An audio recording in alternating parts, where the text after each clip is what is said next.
शम्स कहानी सुनाने वाले के रूप में। जब महात्मा कोई कहानी सुनाते हैं तो उस ज्ञान के लिए जो उसमें निहित होता है, ना कि नीरसता दूर करने के लिए। ज्ञान को कहानी का रूप इसलिए दिया जाता है कि भाव और अधिक स्पष्ट हो जाए। शम्स मकालात 249 75-6। मनुष्य जितना अधिक पढ़ा लिखा होता है, अपने दिव्य उद्देश्य से उतना ही अधिक दूर होता है। मनुष्य के दिमाग में जितनी ज्यादा उलझनें रहती हैं, अपने लक्ष्य से वो उतना ही ज्यादा दूर रहता है। लक्ष्य तक पहुंचना दिल का काम है, दिमाग का नहीं। दिल, यहां दिल का मतलब रूहानी दिल से है। दिमाग से काम लेने वाले का हाल उस मनुष्य की कहानी से मेल खाता है जिसे किसी खजाने का नक्शा मिला था। नक्शे के साथ मिले निर्देशों के अनुसार उस मनुष्य को एक खास दरवाजे में से गुजर कर जाना था, जिसके निकट एक गुंबददार इमारत थी। किबला की तरफ मुंह करने के लिए उसे इस इमारत की तरफ पीठ करके एक तीर चलाना था। तीर जहां भी गिरता, खजाना वहीं मिलता। निर्देशानुसार उस मनुष्य ने तीर चलाने शुरू किए। तीर चलाते चलाते वो थक गया, फिर भी उसे खजाना नहीं मिला। जब बादशाह को इस बात की खबर मिली तो उसने अपने कुशल तीरंदाजों को भेजा। उन तीरंदाजों ने अपना पूरा जोर लगाकर तीर चलाए और तीर जितनी भी दूर जा सकते थे जा गिरे, लेकिन खजाने का कहीं कोई नामो निशान नहीं मिला। तब उस मनुष्य ने परमात्मा से प्रार्थना की और उसे ये शब्द सुनाई दिए, हमने तुम्हें कमान खींचने को नहीं कहा था। इन शब्दों से प्रेरित होकर उसने तीर को कमान पर रखा और उसे छोड़ दिया। वो ठीक उसके आगे ही गिर गया। जब दया होती है तो तुम 2 कदम चले और मंजिल पर पहुंच गए। ये मूलतः शिबली का कथन है, जो जुनैद का एक सनकी शिष्य था। परमात्मा के अस्तित्व का अनुभव प्राप्त करने के साथ कठोर संयम का भला कैसे कोई संबंध हो सकता है। जिसका चलाया तीर सबसे ज्यादा दूर जाकर गिरता है, वो सबसे ज्यादा घाटे में रहता है, क्योंकि खजाने तक पहुंचने के लिए केवल 1 कदम चलने की जरूरत होती है। और वो कदम क्या है? जो अपने मन को जानता है वो अपने खुदा को पहचान लेता है। मन, जो इस समय स्वामी बना हुआ है और सत्य की ओर से अचेत है, एक विश्वसनीय सेवक बन सकता है। शम्स कहते हैं, मन की सीमाओं के कारण हम ये अनुभव नहीं कर सकते कि परमात्मा हमारे अंदर ही है। 76। कोई उपदेशक सत्य की राह पर चलने के इच्छुक लोगों को उनकी मंजिल और रास्ते के मील पत्थर बताने के लिए प्रवचन करता है, और जिस शेख ने पूर्णता प्राप्त नहीं की है, वो रास्ते के चिन्ह बताने और उसका विस्तृत वर्णन करने के लिए कविता का उपयोग कर सकता है। जिसे और अधिक ज्ञान है, उसकी दृष्टि में वे दोनों आध्यात्म ज्ञान के नाम पर कलंक हैं। वे दोनों उस मनुष्य के समान हैं जो मछलियों के बारे में बातें कर रहा था और किसी ने उससे कहा, तुम चुप रहो, तुम मछलियों के विषय में कुछ नहीं जानते। जिस चीज की तुम्हें कोई जानकारी नहीं, उसके बारे में तुम कैसे कुछ कह सकते हो? तब उस मनुष्य ने कहा, क्या मतलब? क्या मैं मछलियों के बारे में कुछ नहीं जानता? दूसरे ने उत्तर दिया, नहीं, तुम कुछ नहीं जानते। अगर जानते हो तो मुझे मछलियों के चिन्ह और निशान बताओ। पहले ने जवाब दिया, ऊंट की तरह मछली के 2 सींग होते हैं। दूसरे ने कहा, अच्छा, सचमुच? मुझे पता था कि तुम नहीं जानते मछली कैसी होती है, लेकिन अब जब तुमने मुझे उसके चिन्ह बता दिए हैं तो मुझे ये भी पता चल गया है कि तुम गाय और ऊंट का अंतर भी नहीं जानते। दिल खोल कर गर न हंसता ट्यूलिप, तो कौन देख पाता उसका स्याह हुआ दिल। लौट रहा है चाहे वो अपने ही खून में, शोक ना करना उसके लिए कभी, इसी योग्य होते हैं जिनका काला है दिल। ये ठीक है कि लोगों से उनकी योग्यता के अनुसार ही बात करनी चाहिए, इसलिए किसी की सीमित बुद्धि उसके दुर्भाग्य का कारण बन सकती है। जो जानते हैं और जो नहीं जानते, उनके बारे में शम्स के ये विचार हैं। 84-5। बलख से रवाना होने से पहले इब्राहीम अधम, रूमी की तरह इब्राहीम अधम भी बलख का रहने वाला था, जो तब फारस का हिस्सा था और अब अफगानिस्तान में है। इब्राहीम अधम ने अपनी बहुत सी दौलत रूहानियत के कामों में लगा दी। जब भी वो किसी दरवेश को देखता, उसके लिए हर चीज कुर्बान कर देता। अपने शरीर पर उसने बहुत कष्ट सहे। अपनी शाही पोशाक के नीचे उसने फटे कपड़े पहने और दिन में गुप्त रूप से उपवास किया और भक्ति की। ये सब उसने परमात्मा को पाने की अपनी इच्छा पूरी करने के लिए किया, लेकिन उसे सफलता नहीं मिली। तब वो सोचने लगा, मुझे क्या करना चाहिए? कोई दरवाज़ा क्यों नहीं खुल रहा? एक रात जब वो हल्की नींद सोया हुआ था, तो महल के पहरेदारों ने अपनी सीटियां बजाना, लकड़ी के डंडे खटकाना, ढोल बजाना और जोर जोर से आवाज लगाना शुरू कर दिया। बादशाह ने मन ही मन कहा, अरे पहरेदारों, तुम किस दुश्मन को मुझ तक पहुंचने से रोक रहे हो? दुश्मन तो मेरे अंदर सोया पड़ा है। जब हमें परमात्मा की दया की जरूरत है, तो तुम हमारी क्या रक्षा कर सकते हो? रक्षा तो उसकी दया ही कर सकती है, और कोई नहीं। जब बादशाह इन्हीं ख्यालों में खोया हुआ था, तो अचानक उसके हृदय में प्रभु का प्रेम उमड़ आया। वो करवटें बदलता रहा, अपना सिर तकिए पर पटकता रहा और सो न सका। बड़ी अजीब बात है, प्रेमी भला सो कैसे सकता है? अचानक उसे तेज कदमों की आहट और महल की छत पर होती हलचल सुनाई दी। ऐसा लगता था जैसे बहुत से लोग आ जा रहे हों। बादशाह सोचने लगा, पहरेदारों को क्या हो गया है? क्या वे छत पर दौड़ रहे लोगों को देख नहीं सकते? भौचक्का हुआ वो कदमों की आहट सुनता रहा। हथियारबंद पहरेदारों को आवाज नहीं दे सका। अचानक किसी का सिर खिड़की में से अंदर घुसा और उसने पूछा, यहां बिस्तर पर तुम कौन हो? उसने जवाब दिया, मैं बादशाह हूं। इस छत पर तुम कौन हो? जवाब आया, हमारे ऊंटों की 2-3 कतारें खो गई हैं और हम उन्हें इस महल की छत पर ढूंढ रहे हैं। क्या तुम पागल हो? बादशाह ने पूछा। उस व्यक्ति ने उत्तर दिया, पागल तो तुम हो। बादशाह ने रौब से पूछा, तुम कहते हो कि तुम्हारे ऊंट खो गए हैं। ऊंटों को क्या कोई यहां महल की छत पर खोजता है? उस व्यक्ति ने पूछा, खुदा को क्या कोई शाही तख्त पर खोजता है? क्या लोग उसे यहां खोजते हैं? और बात वहीं खत्म हो गई। उन शब्दों को सुनकर बादशाह वहां से चला गया और फिर कभी दिखाई नहीं दिया। परमात्मा को सही जगह खोजने और उसके लिए कुर्बानी देने की जरूरत पर ये शम्स के विचार हैं। 87-9। शाह महमूद के वजीर ने उससे कहा, मैं इस मोती को कैसे तोड़ सकता हूं? तुम ठीक कहते हो, कहकर बादशाह ने उसे दिलासा दिया और उसकी आंखें चूम लीं, जो वजीर की बात पसंद आने का संकेत था। असल में बादशाह को अक्लमंद आदमी की तलाश थी और चूमना अक्लमंदी की परख का एक हिस्सा था। फिर शाह महमूद ने वो मोती अपने प्रबंधक को दिया। प्रबंधक हमेशा वजीर की नकल करता था और इस वक्त तो उसने खास तौर पर यही किया, क्योंकि उसने बादशाह को वजीर की प्रशंसा करते और उसका हौसला बढ़ाते देख लिया था।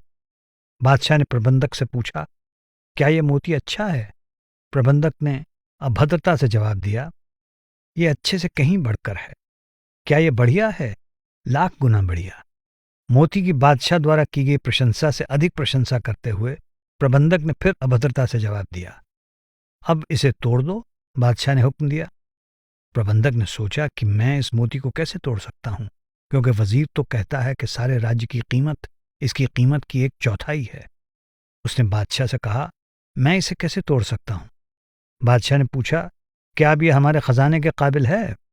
प्रबंधक ने बादशाह के शब्द दोहराते हुए कहा, जी हां, ये खजाने के काबिल है। बादशाह ने कहा, शाबाश, और विशेष दया के रूप में उसके साथ बहुत ही अच्छा बर्ताव किया और शानदार पोशाकें दी। ये भी एक परीक्षा थी। मोती एक व्यक्ति से दूसरे व्यक्ति के पास होते हुए आखिर अयाज के पास पहुंचा। अयाज गजनी के सुल्तान महमूद का स्वामी भक्त दास और साथी था। ये बताने के लिए कि प्रभु प्राप्ति के मार्ग की यात्रा प्रेम, निष्ठा, विश्वास तथा नम्रता मांगती है, सूफी मत के अनुयायी अक्सर इस कहानी का उपयोग करते हैं। मोती एक व्यक्ति से दूसरे व्यक्ति के पास होते हुए अयाज के पास पहुंचा। बादशाह ने मन ही मन कहा, मेरा अयाज। बादशाह इस चिंता और घबराहट से कांप रहा था कि कहीं ऐसा ना हो कि अयाज का रवैया भी दूसरों जैसा ही हो। लेकिन ये सोचकर उसने अपने आप को दिलासा दिया, अगर ऐसा हुआ भी तो क्या, मुझे तो वो हर हाल में प्रिय है। कमरा एक तरफ से बंद था, अयाज के आसपास कोई नहीं था। बादशाह ने मोती वापस लेने के लिए हाथ फैलाया। उसे अब भी डर था कि अयाज कहीं औरों जैसा ही रवैया ना अपनाए। अयाज ने बादशाह की तरफ इस तरह देखा मानो कह रहा हो, क्या आपको इस बात का डर है कि मैं क्या कहूंगा, जबकि मेरी बुद्धि पूरी तरह परिपक्व हो गई है, मेरा हृदय पूर्णतया पवित्र हो गया है और नम्रता मेरा स्वभाव है। बादशाह के मन में पहले विचार आया कि अयाज से कहूं, बादशाह सलामत, ये मोती ले लो। लेकिन फिर सोचा, नहीं, ऐसा कहना ठीक नहीं होगा, और अयाज से कहा, ए मेरे गुलाम, ये मोती लो। लेकिन उसके ए गुलाम कहने के पीछे भावना से भरे बादशाह सलामत शब्द छिपे हुए थे। असल में अयाज को ये कहीं ज्यादा अच्छा लगा कि उसके लिए बादशाह का प्रेम प्रकट नहीं हुआ। अगर उसे बादशाह कहा जाता तो उसे दुख होता, क्योंकि तब उसे ज्यादा परेशानी उठानी पड़ती। अयाज ने मोती ले लिया। क्या ये अच्छा है? बादशाह ने पूछा। अपनी सहमति प्रकट करते हुए अयाज ने उत्तर दिया, जी अच्छा है। उत्तर देते हुए उसने बादशाह के प्रश्न में कोई शब्द नहीं जोड़ा। बादशाह ने पूछा, क्या यह खूबसूरत है? जी खूबसूरत है। फिर बादशाह ने हुक्म दिया, इसे तोड़ दो। अयाज ने पहले ही अनुमान लगा लिया था कि बादशाह क्या हुक्म देगा, इसलिए वो 2 पत्थर छिपाकर अपने साथ ले आया था। उसने जेब में से वे पत्थर निकाले और एक ही चोट में मोती तोड़ डाला। मोती चूर चूर हो गया। हर कोई चिल्ला उठा, ओह! अयाज ने पूछा, ये ओह और चिल्लाना कैसा? दरबारियों ने पूछा, तुमने इतना कीमती मोती क्यों तोड़ डाला? उसने उत्तर दिया, क्या बादशाह का हुक्म इस मोती से कहीं ज्यादा कीमती नहीं है? हर किसी ने अपना सिर झुका लिया और लाखों गहरी आहें भरते हुए अपने आप से पूछा, ये हमने क्या कर डाला? बादशाह ने अपने जल्लादों को हुक्म दिया कि कमरे के एक कोने से दूसरे कोने तक के सब मूर्खों को कमरे से बाहर निकाल दो और मार डालो। लेकिन अयाज ने कहा, ए बख्शनहार जहांपना, बख्श देने में ज्यादा बड़प्पन है। बादशाह ने जवाब दिया, मैंने तो अपने को पूरी तरह तुम्हारे हवाले कर दिया है। मेरा ध्यान सदा तुम्ही में लगा रहता है। ये थे सच्चे प्यार पर शम्स के विचार। 90। मनुष्य के कुछ दोष उसके 1000 अच्छे गुणों पर पर्दा डाल सकते हैं, जबकि उसका एक सद्गुण उसके 1000 दोषों को ढक सकता है। शैतान में सब दोष नहीं थे, लेकिन वो घृणा का पुतला था, और उसकी क्या दशा हुई? परमात्मा ने कहा, मैं तुम्हें बद्दुआ देता हूं। ये शब्द परमात्मा ने शैतान से उस समय कहे थे जब उसने मानव जाति के प्रतिनिधि आदम को नमस्कार न करके परमात्मा की आज्ञा का उल्लंघन किया था। नेक दिल इंसान कभी किसी के दोषों पर ध्यान नहीं देते। एक शेख किसी जानवर की लाश के पास से गुजर रहा था। हर कोई नाक पर कपड़ा रखकर और मुंह फेर कर जल्दी से लाश के पास से निकल जाता था, लेकिन शेख ने न तो नाक पर कपड़ा रखा, न मुंह फेरा, न तेजी से कदम बढ़ाए। लोगों ने उससे पूछा, तुम क्या देख रहे हो? उसने जवाब दिया, इस लाश के दांत खूबसूरत और सफेद हैं, और यह जानवर अपनी हालत के जरिए हमसे कुछ कह रहा है। ये कहानी फरीद अल दीन अत्तार की रचना मुसीबत नामा से ली गई है। कहानी में शेख ईसा मसीह हैं। जानवर की लाश सब जीवों की नश्वरता की ओर संकेत करती है। शेख हर चीज में परमात्मा का सौंदर्य देख सकता था, उस चीज में भी जो दूसरों को बदबूदार और घिनौनी लगती है। 102-3। एक व्यक्ति अपने मन से आनंद लेता है, दूसरा अपने हृदय के द्वारा, और तीसरा परमात्मा के द्वारा आनंद प्राप्त करता है। तीनों में अंतर है। आनंद प्राप्त करने का और कोई उपाय है ही नहीं। उपाय निसंदेह एक ही है, और वो है, जैसा कि कुरान शरीफ में फरमाया गया है, खुदा को कर्ज दिया करो। लेकिन परमात्मा को भला किस चीज की जरूरत है? ए मूसा, मैं भूखा था और तुमने मुझे खाना नहीं दिया। ए मूसा, अगर मैं तुम्हारे दर पर आऊं तो तुम क्या करोगे? ए खुदा, तुम्हें तो ऐसी चीजों की जरूरत नहीं है। ए मूसा, अगर मैं आ गया होता तो? ऐसा कैसे हो सकता है? मूसा के इतना ही कहने पर परमात्मा ने पूछा, अगर ऐसा हो जाए तो तुम क्या करोगे? अंततः परमात्मा ने कहा, मैं बहुत भूखा हूं। बहस छोड़ो और खाना बनाओ, मैं कल तुम्हारे पास आऊंगा। मूसा ने खाना तैयार किया। सुबह सुबह वो सब कुछ तैयार करने लगे, लेकिन जब पूरी तैयारी हो गई तो जांच करने पर उन्होंने पाया कि पानी कुछ कम है। ठीक उसी समय एक दरवेश वहां आ पहुंचा और उसने कहा, खुदा के वास्ते मुझे कुछ दो, मुझे कुछ रोटी दो। मूसा ने आपका स्वागत है कहकर उसे 2 घड़े पकड़ा दिए और पानी लाने को कहा। दरवेश ने कहा, मैं हजारों तरह से सेवा करता हूं, और पानी ला दिया। मूसा ने उसे रोटी दी और दरवेश धन्यवाद करते हुए विदा हो गया। मूसा ने ये सब कष्ट परमात्मा के लिए उठाया। ऐसा क्यों हुआ? उन्हें सोने चांदी का काम करने की कला का सचमुच इतना ज्ञान था कि उन्हें तोरा, जो यहूदियों का धर्म ग्रंथ है, उसको सोने के अक्षरों में लिखने का काम सौंपा गया था। दिन बीत गया और मूसा परमात्मा के इंतजार में बैठे रहे। आखिर मूसा ने खाना अपने पड़ोसियों में बांट दिया, लेकिन वो इस समस्या पर विचार करते रहे कि इसमें राज क्या है। क्या ये उन्हें अपने पड़ोसियों के प्रति उदार होने का अवसर देने के लिए था, या ये भक्ति थी कि उन्होंने वो किया जो परमात्मा ने उन्हें आदेश दिया था? आखिर जब रूहानी अभ्यास के दौरान आंतरिक उन्नति का क्षण आया तो मूसा ने परमात्मा से शिकायत की, तुमने वचन दिया था लेकिन तुम आए नहीं। परमात्मा ने उत्तर दिया, मैं आया था, लेकिन क्या कभी ऐसा होगा कि तुम पानी के 2 घड़े लाने का हुक्म दिए बिना मुझे रोटी दो? शम्स कहते हैं, ध्यान रहे कि परमात्मा हमारे अंदर भी है और दूसरों के अंदर भी। 105। हारून अल रशीद। हारून अल रशीद अब्बासिद राजवंश सन 750 से 1258 ईस्वी के एक खलीफा थे।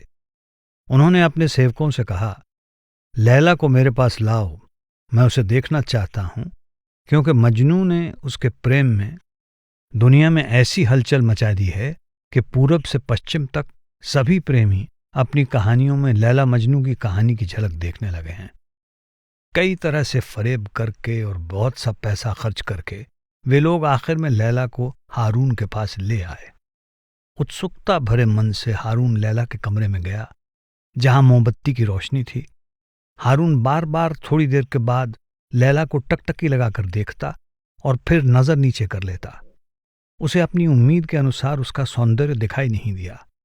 उसने मन में सोचा, अगर मैं इससे कुछ बोलने को कहूं तो शायद इसका सौंदर्य दिखाई दे जाए। इसलिए उसने लैला से पूछा, क्या तुम लैला हो? लैला ने जवाब दिया, हाँ, मैं निसंदेह लैला हूं, लेकिन तुम मजनू नहीं हो। जो आंखें मजनू के पास हैं वे तुम्हारे पास नहीं हैं। मुझे मजनू की आंखों से देखो। प्रेमिका को प्रेमी की आंखों से देखना चाहिए। बुद्धिजीवियों की समस्या ये है कि वे परमात्मा को प्रेम की दृष्टि से नहीं देखते। वे उसे ज्ञान, आध्यात्म विद्या और दर्शन शास्त्र की दृष्टि से देखते हैं। प्रेम की आंखें एक अलग ही कहानी कहती हैं। शम्स कहते हैं, प्रभु के धाम में केवल प्रेम का ही महत्व है। 107। इस अधम संसार की चीजों से परमात्मा को कोई कैसे लुभा सकता है? उसका भक्त तो बहुत बढ़िया चीज से भी ऊब जाता है। एक सीपी के अंदर एक मोती बंद था और वो सीपी दूसरी सीपियों को देखती हुई संसार की यात्रा कर रही थी। चाहे दूसरी सीपियों में से किसी के अंदर भी मोती नहीं था, फिर भी वे सीपी और मोती की कहानियां सुना रही थीं। जिस सीपी में मोती था वो भी उनके साथ मिलकर ये कहानियां सुनाने लगी। जब दूसरी सीपियों ने उससे पूछा, क्या तुम्हारे पास वो मोती है? हम तो केवल उसकी कहानियां सुनती हैं। तो उसने जवाब दिया, मैं कसम खाकर कहती हूं कि आपकी तरह मैं भी मोती के बारे में सिर्फ सुनती ही हूं। वे कहती, अरे चालबाज, धोखेबाज, वो मोती तो तुम्हारे पास है, लेकिन तुम हमें बहका रही हो। और वो जवाब देती, नहीं, मैं कसम खाकर कहती हूं कि मेरे पास मोती नहीं है। वो सीपी उसी तरह संसार में घूमती रही जब तक कि एक दिन उसकी एक असाधारण जौहरी से भेंट नहीं हो गई जो मोती को पाने का हकदार था। अगर तुम इसको मोती वाली सीपी कहते हो तो औरों को ये नाम मत दो। एक ऐसी सीपी को जिसके अंदर परमात्मा के रहस्यों का मोती बनकर तैयार हो गया है, उसी नाम से कैसे पुकारा जा सकता है जिससे मिट्टी के एक ठीकरे को पुकारा जाता है? शम्स केवल बातें करने वालों और अमल करने वालों में अंतर बता रहे हैं। जो जानता है कि मोती को कहाँ जड़ा जा सकता है। 108। अच्छी संगति में रहना। एक खच्चर ने एक ऊंट से पूछा, मैं अक्सर सिर के बल क्यों गिर जाता हूं जबकि तुम नहीं गिरते? ऊंट ने जवाब दिया, मैं जब पहाड़ी रास्ते पर पहुंचता हूं तो आगे की तरफ वहां तक देख सकता हूं जहां रास्ता खत्म होता है। मैं लंबा हूं, मेरी नज़र तेज है और मैं लगन के साथ काम करता हूं, इसलिए मैं एक ही नज़र में आगे और पीछे दोनों ओर का सारा रास्ता देख सकता हूं। ऊंट उस शेख जैसा है जिसकी नज़र पैनी है। जिस किसी का भी उससे निकट का संबंध होता है वो उसके व्यक्तित्व के गुणों को अधिक ग्रहण करता है। जिसके साथ तुम उठते बैठते हो निसंदेह उसका स्वभाव अपना लेते हो, और जिस वातावरण में तुम रहते हो उसका भी तुम पर प्रभाव पड़ता है। पत्थर और पहाड़ देखने से तुम्हें थकान महसूस होती है, और जब हरियाली और फूल देखते हो तो ताजगी महसूस करते हो, क्योंकि तुम्हारा साथी तुम्हें अपनी दुनिया में खींच ले जाता है। यही कारण है कि जब तुम आध्यात्मिक रचनाएं पढ़ते हो तो तुम्हारा दिल हल्का हो जाता है और खिल उठता है। जब तुम पैगंबरों को याद करते हो तो उनका स्वरूप तुम्हारी आत्मा का साथी बन जाता है। 109-10 दुनियादारों की संगति आग की तरह होती है, कोई इब्राहिम ही इस आग की लपटों से बच सकता है। निम्रोद, यहूदी और इस्लामी परंपराओं से हमें पता चलता है कि निम्रोद नाम के एक बादशाह ने हजरत इब्राहिम को भट्टी में फेंकवा दिया था, लेकिन वे सही सलामत बाहर आ गए थे। निम्रोद ने यह देखने के लिए कि कौन कौन जल जाता है बाहर आग जलवाई, जबकि इब्राहिम ने भी आग जलाई, अपने अंदर प्रभु प्रेम की आग। इब्राहिम ने कहा, ऐ निम्रोद, तुम परमात्मा की शक्ति की उपज हो, जबकि मैं उसकी दया की उपज हूं। मेरे अंदर क्रोध से पहले दया आ जाती है। इब्राहिम ने पूछा, अगर दया पहले होती है तो फिर इम्तिहान लेने की क्या जरूरत है? परमात्मा ने उत्तर दिया, दया निसंदेह पहले होती है, लेकिन निजी अनुभव के बिना दया नहीं होती। इसलिए इब्राहिम ने परमात्मा का नाम लिया और आग में कूद गए। तब परमात्मा ने कहा, अनादिकाल से दया की विशेषता यह है कि शक्ति ही शक्ति को जन्म देती है, इसलिए शक्ति की दया शक्ति में ही है। हाँ, परमात्मा के मित्रों को हमेशा परीक्षाएं देनी ही पड़ती हैं। परमात्मा दया का सागर है, इसलिए उसकी शक्ति चाहे उसका क्रोध जान पड़े, पर वो उसकी दया का ही स्रोत होती है। परमात्मा की शक्ति ने भले ही ये सुनिश्चित कर लिया कि इब्राहिम को आग की लपटों में जाना होगा, लेकिन उसने उसे पूर्ण विश्वास प्रदान करने की कृपा भी की। 113 बादशाह ने अपने वजीर से कहा, आओ मोची से मिलने चलें। वजीर ने जवाब दिया, बादशाह सलामत, ये ख्याल रहे कि अंदर दाखिल होने पर आम दस्तूर निभाने की जरूरत नहीं, बस अंदर जाएं और एक कोने में बैठ जाएं। मोची से दुआ सलाम की उम्मीद न रखें। अगर वो किसी की तरफ ध्यान नहीं देता तो उसकी वजह ये नहीं कि किसी भी तरह उस तक पहुंचा नहीं जा सकता या वो किसी को अंदर आने नहीं देता। कोई भी भिखारी अंदर जा सकता है, उसकी उदारता का दरवाज़ा हमेशा पूरा खुला रहता है। जब बादशाह अंदर गया तो उसने पाया कि वजीर ने जो कहा था वो सही था। मोची को देखने के अलावा और कुछ भी संभव नहीं था। बादशाह ने मोची से सिर्फ उसका हाथ चूमने की इजाज़त मांगने की हिम्मत की और उसके बाद अपने अहंकारपूर्ण राजसी जीवन में लौट आया। शम्स कहते हैं, पूर्ण संत के ऊंचे दर्जे के सामने दुनियावी रुतबा कुछ भी नहीं।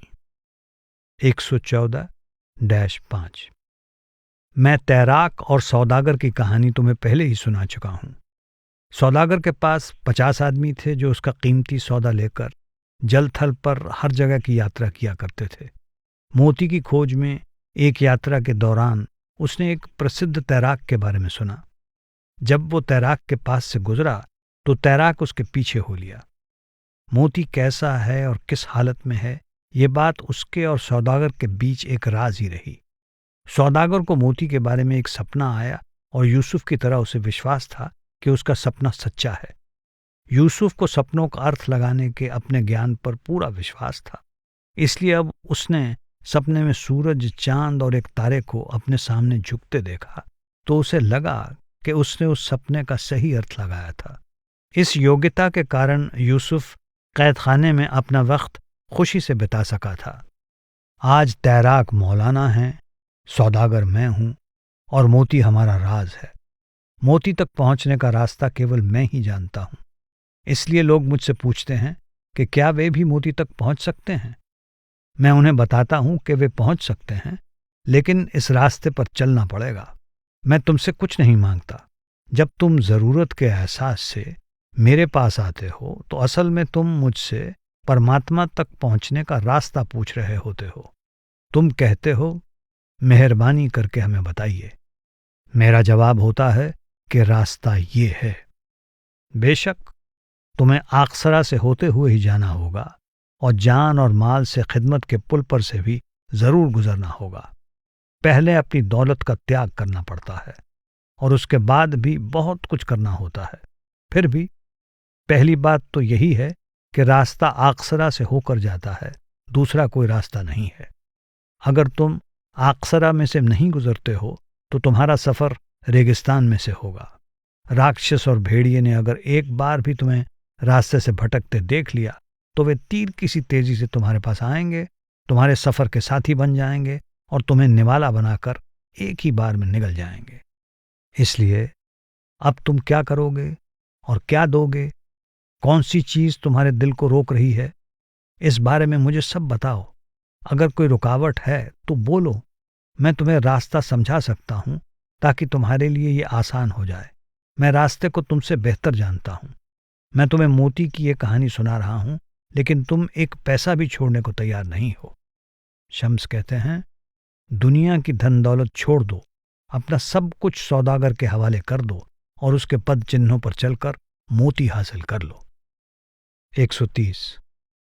जब एक व्यक्ति ऊंचे स्वर में कुरान का पाठ कर रहा था तो बहलूल एक आत्मज्ञानी था जो अपनी शिक्षा लोगों तक पहुंचाने के लिए एक पागल का सा आचरण करता था। बहलूल ने उस पर एक पत्थर फेंका।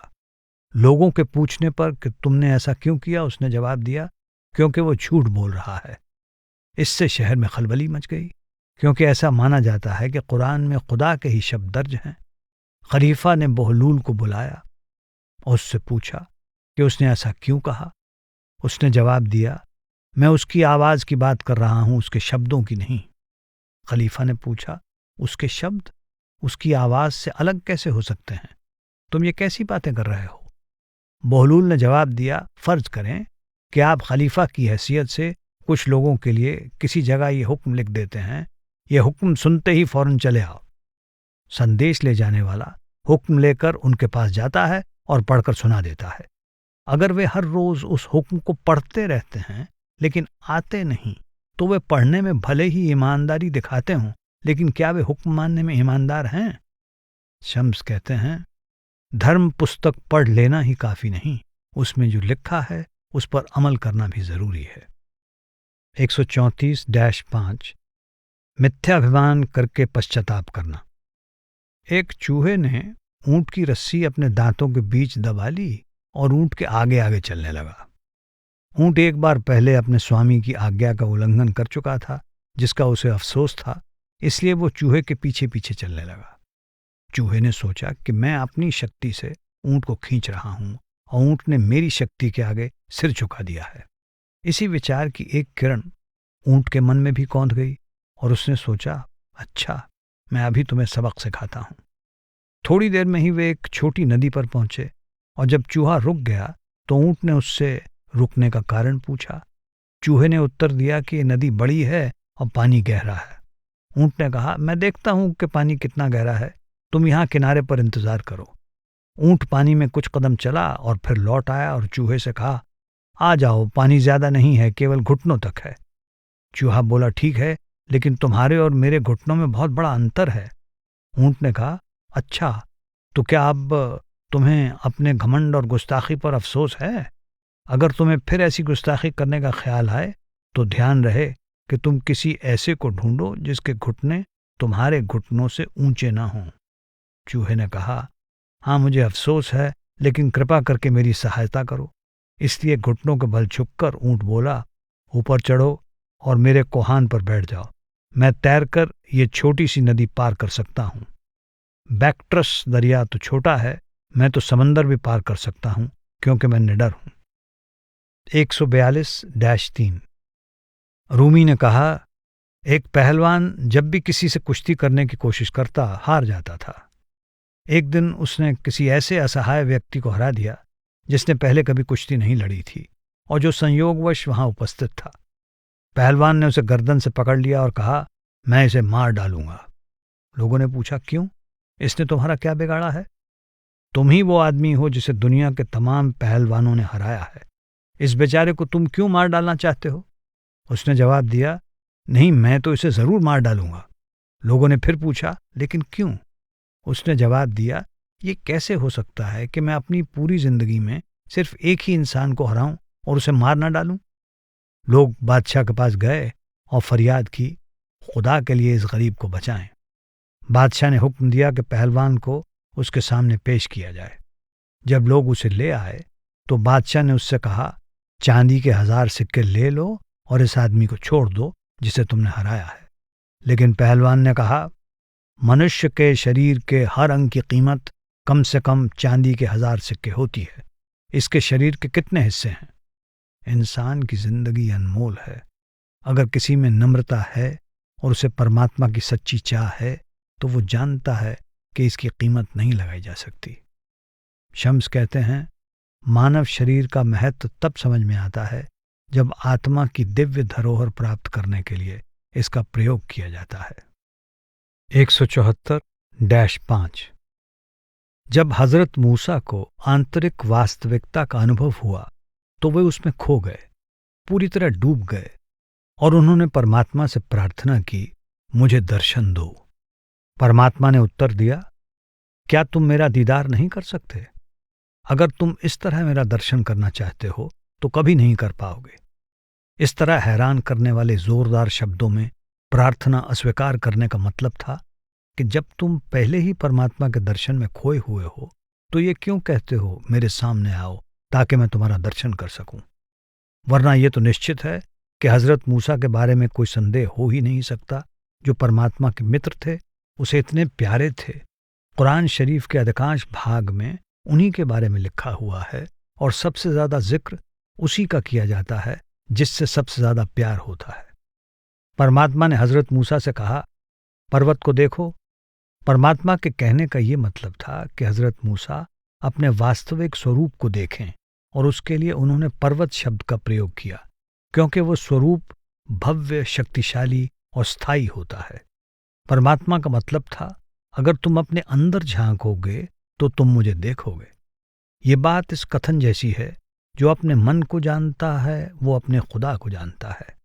जब हजरत मूसा ने अपने अंदर दृष्टि डाली तो उसे परमात्मा का दर्शन हुआ और परमात्मा को प्रकट हुआ पाकर उसके अहम का पर्वत चकनाचूर हो गया।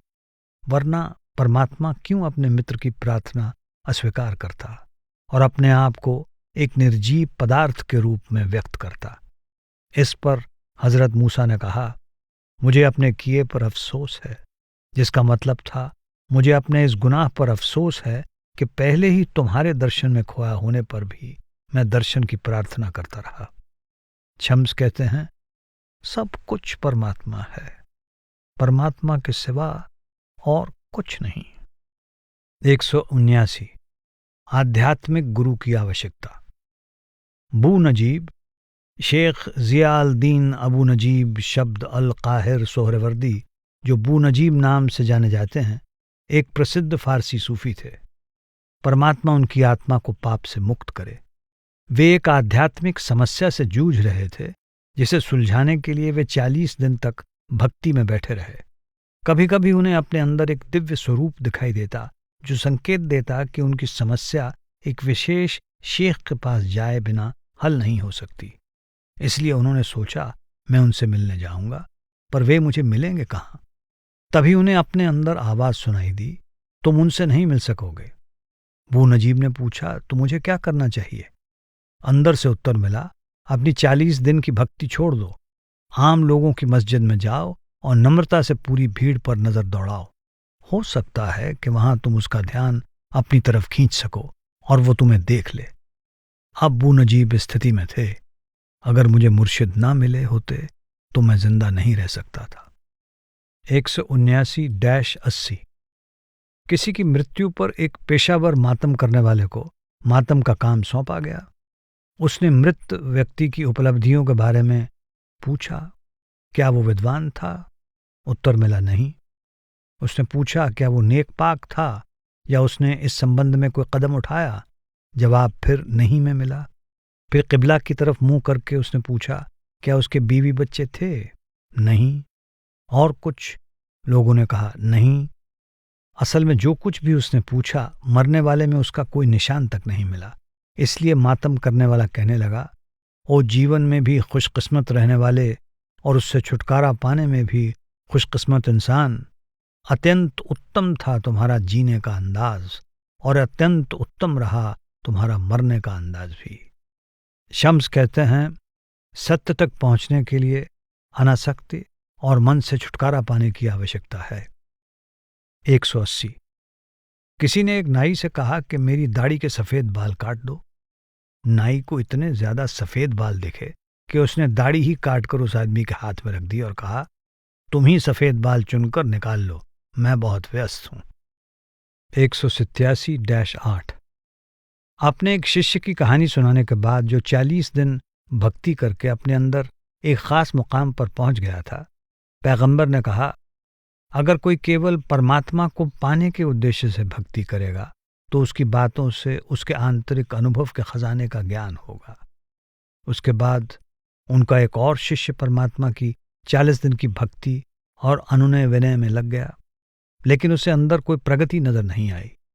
इसलिए वो पैगंबर के पास गया और बोला, पैगंबर साहब, मैंने 40 दिन पूरी कोशिश की, लेकिन मुझे ऐसा कोई अनुभव नहीं हुआ जो उस व्यक्ति की हालत से मेल खाता हो जिसका किस्सा आपने हमें सुनाया था, और मैं जानता हूं कि आपके बयान में कोई गलती नहीं होती। पैगंबर साहब ने जवाब दिया, मैंने कहा था केवल परमात्मा को पाने के उद्देश्य से।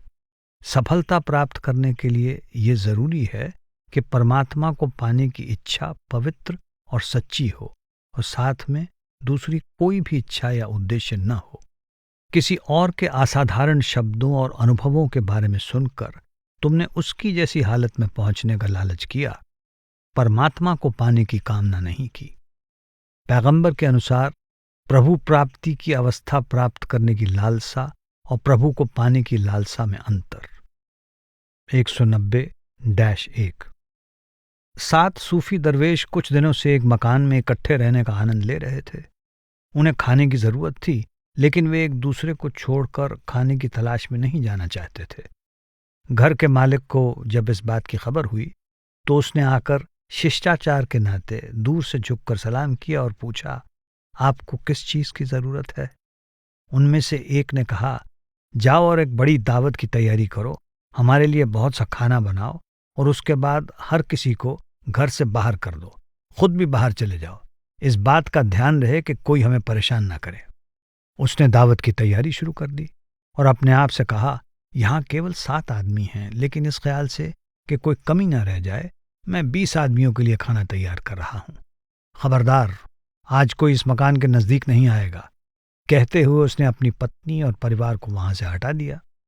उसने कटोरों में पकवान डाला और बहुत सी रोटियां साथ रखीं और लाकर इंतजार कर रहे उन 7 आदमियों से कहा, ये आपकी सेवा में हाजिर है, आप मेरी चिंता ना करें, मैं शाम तक वापस नहीं आऊंगा।